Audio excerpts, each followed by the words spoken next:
Seja bem-vindo ao Código Aberto, seu resumão semanal da lição de jovens. Bem-vindo a mais uma semana de estudo sobre o livro de Êxodo, tema do nosso trimestre. E essa semana a gente vai estudar sobre a casa de Deus. Vem comigo, a lição dessa semana tá demais.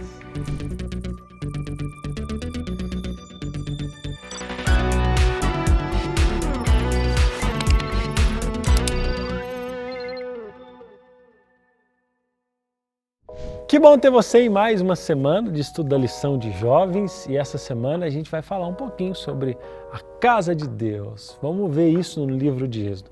Para começar, a gente começa aí na parte de sábado com a nossa tirinha da semana e você pode colocar aí as suas impressões sobre a tirinha. A parte de domingo, o título é Vamos ser vizinhos. Que legal, né? Ter um amigo na vizinhança é uma das melhores experiências para um jovem. Embora pais e irmãos sejam essenciais, nada se compara à proximidade de ter um amigo morando por perto. Eu me lembro das minhas amizades na infância, né? Amizades verdadeiras surgem naturalmente quando há uma conexão genuína entre as pessoas. Deus também deseja esse tipo de relacionamento com a gente, mas muitas vezes nós não conseguimos ver as coisas como Ele vê. Nossa vida segue rumos diferentes e frequentemente sentimos que perdemos a conexão com Ele. Mesmo assim, Deus tem feito de tudo para estar perto de nós. Depois de mostrar o seu poder com as pragas e a libertação no Mar Vermelho para o povo de Israel, Ele revelou seus princípios através dos 10 mandamentos. Mas não parou por aí não, viu? Deus queria um relacionamento ainda mais profundo com o povo e pediu a Moisés que informasse os israelitas o seguinte: quem tivesse um coração disposto poderia contribuir para a construção de um santuário. O objetivo não era forçar ninguém,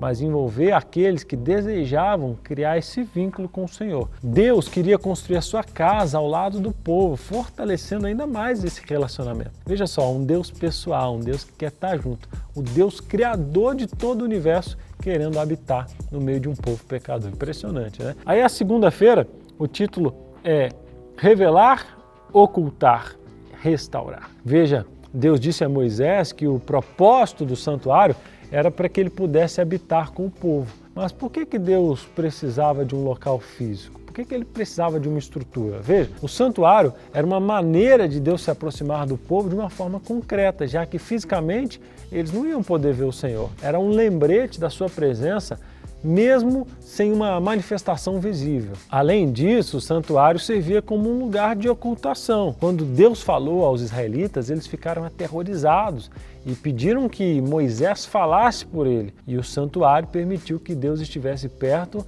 mas escondesse a sua glória para que as pessoas se sentissem seguras. Os rituais do santuário eram símbolos de perdão e restauração. E através deles, Deus mostrava como remover o pecado e restaurar o relacionamento com o povo. Portanto, o santuário não era apenas um local de adoração, mas um modelo de como Deus se reconcilia com a gente. Devido à importância desse propósito, a construção do santuário precisava ser feita com excelência. Deus escolheu Bezalel e o capacitou com sabedoria e habilidade para liderar o projeto, como está em Êxodo 31, de 2 a 5. O Espírito Santo preencheu ele com talento para trabalhar com esses materiais preciosos e o povo contribuiu generosamente nessa construção. Muito bem, a gente vai avançando e aí a gente chega então na parte de terça-feira, Lar Doce Lar. Exatamente é isso que representa o santuário de Deus, né? Esse santuário, com a sua estrutura física de telhado, paredes e suportes de madeira, tinha um espaço especial, que era o lugar santíssimo. Esse lugar santíssimo, com cerca de 20 metros de largura, comprimento e altura, era sagrado, porque ali morava a presença divina. Através de um véu estava a Arca da Aliança, o único móvel presente, representando o local onde Deus se encontrava com seu povo. Enquanto templos de outras culturas eram dedicados a ídolos, o santuário israelita era único, pois ali não havia imagens, mas a presença viva de Deus. Deus pediu que os sacrifícios fossem feitos apenas em um local centralizado, mostrando que o santuário era mais que um edifício, era a sua habitação. Isso explica incidentes como o de Nadab e Abiú, que morreram ao oferecer sacrifícios de forma errada. E embora Deus estivesse perto do seu povo, ele não podia ser visto diretamente, pois a sua glória era intensa demais para os seres humanos. Apenas o sumo sacerdote podia entrar no lugar santíssimo uma vez por ano, seguindo rigorosos protocolos. O incenso queimado ajudava a cobrir a manifestação visível da presença divina. E aí, você já teve momentos em que sentiu a presença de Deus de maneira especial? Como é que foi, hein? tire um tempo para refletir sobre isso, é importante e se quiser pode compartilhar com a gente aqui nos comentários. Quarta-feira, o nosso momento de hipertexto, rede semântica, esse aí é contigo aí na tua lição, você pode usar os comentários também. E a quinta-feira, Deus conosco. O que fala a lição de quinta-feira? Diz assim, que o Evangelho de João apresenta uma das declarações mais profundas sobre quem Jesus realmente é. Ele começa dizendo assim, no princípio ele era a palavra estava com Deus e a palavra era Deus. Em vez de usar genealogias como em outros evangelhos, o João destaca a natureza divina de Cristo. Nos tempos antigos, os profetas falavam da palavra de Deus, mas com a vinda de Jesus, essa palavra tornou-se carne, vivendo entre nós sem barreira, gente. Deus antes estava distante, agora se revela de forma pessoal, acessível, como um de nós. João descreve isso ao dizer que aquele que é a palavra tornou-se carne e viveu entre nós, como está em João 1, verso 14. Jesus não apenas se aproximou, mas ele se tornou humano, quebrando a separação entre o divino e o humano. Paulo, inclusive, na carta aos Hebreus, explica que Jesus se fez humano para se identificar plenamente comigo e com você. Está lá em Hebreus 2, verso 11. E ao se tornar humano, ele podia entender as nossas lutas e ajudar de forma real. Ele experimentou rejeição, tentação, sofrimento e por isso ele pode nos socorrer quando a gente enfrenta essas mesmas dificuldades. Muito bem, e aí a gente vai chegando na parte de sexta-feira, a glória no templo. O que fala a lição de sexta-feira? Um resumão é que no Antigo Testamento a presença de Deus, ou seja, a Shekinah, já ouviu essa palavra na Bíblia? A presença de Deus habitava atrás do segundo véu no tabernáculo, onde apenas o sumo sacerdote, ou seja, o sacerdote principal podia entrar.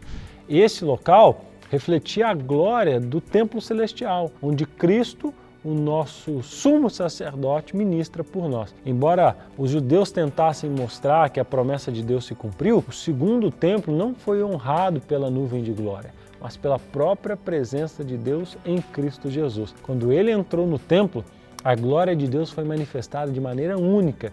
Porém, o povo, infelizmente, não reconheceu o Messias e a glória se retirou para sempre, como está em Mateus 23, verso 38. No entanto, a Shekinah não se afastou para sempre. No menino de Belém, em Jesus, a glória de Deus estava escondida. Ele era o prometido Salvador, o Deus encarnado, o que viria para trazer a paz e a redenção ao mundo. Esse bebê frágil era ao mesmo tempo o grande sacerdote e o líder do sacerdócio eterno.